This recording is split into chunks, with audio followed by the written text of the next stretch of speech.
The Chimaera Labs Podcast, Season 1, Episode 2, Outbreak in the Congo.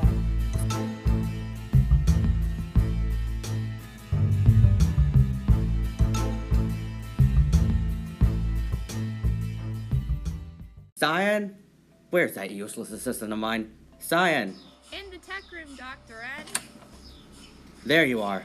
What are you doing? Never mind, that doesn't matter now. I was listening to the radio, and it has just been announced that there has been an outbreak of Ebola. We have a new case. An Ebola outbreak? This is great! We can use this case to relay information on my podcast. Will you stop obsessing over your podcast and take this seriously? There have been 25 deaths as of last Sunday. Sheesh, it's that serious? Yes, it's that serious. Get in the control center and listen to the radio's announcements.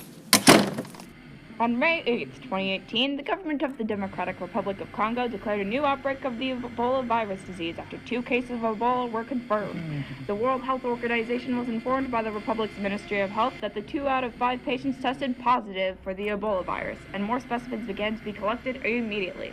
As of the 27th of May, there have been 25 deaths and 54 cases of this deadly disease. Yikes, you weren't kidding! Now we go to Dr. Peter Salama, who Deputy Director General of the Emergency Preparedness and Response Department, for more information. Today marks a turning point in how we deal with Ebola. We are moving from a strategy of containment to one of offering communities of protection and care.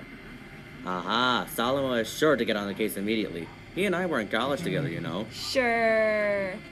Our top priority is to get Bigoro to work alongside the government of the Democratic Republic of Congo and partners to reduce the loss of life and suffering related to this new Ebola virus disease outbreak.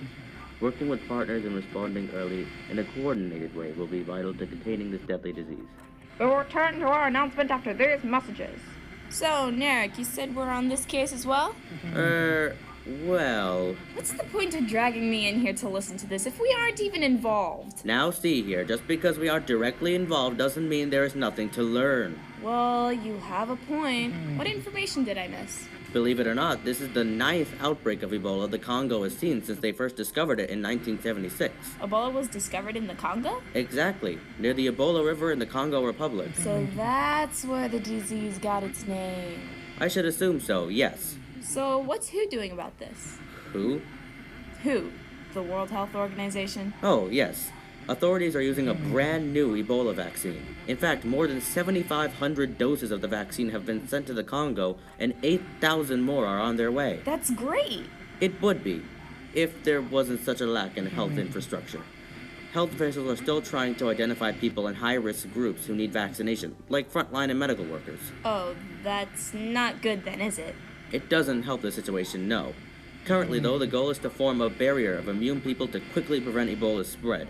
And the first batch of vaccines, which are 1-dose shots, is enough to inoculate 50 rings of people. Rings? Well, that's what they said on the radio.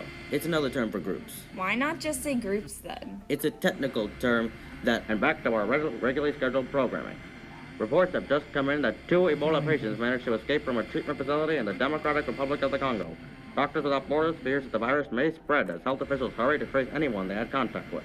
Oh, geez, does that mean the disease is gonna spread even more? Unfortunately, both of the patients died within a day, with one of them dying at home. His body was returned to the hospital with the help of Doctors Without Borders teams. The other returned to the facility but died shortly after his arrival. Also, a third patient who was about to be discharged left the facility on Sunday night. Here is Rosie Slater, a spokesman for Doctors Without Borders. In all 3 cases, every effort was made by staff at the hospital to convince the patients and their families not to leave and to continue their treatment. However, forced hospitalization is not the solution to this epidemic. Patient adherence is paramount. Patient adherence is what now? At this point, it is unknown how many people the escaped patients came into contact with in the city of Mbandaka, which is more than 1 million people. The World Health Organization claims that there is an effort underway in order to find who the diseased patients came into contact with once they left the treatment facility. They also claim that they are trying to better engage with communities by working with traditional healers and leaders, religious leaders, and local community leaders so that they understand each other better and they can work together in putting an end to this outbreak. Let's hope WHO can contain the spread of this disease. The spread of Ebola in Mbandaka would be catastrophic, as that city is a major trading hub in the Congo River. It has direct access of neighboring nations and the capital of Kinshasa by air, road, and water. Well, then I'm glad I work in a super secret laboratory located in an underground bunker in the middle of nowhere.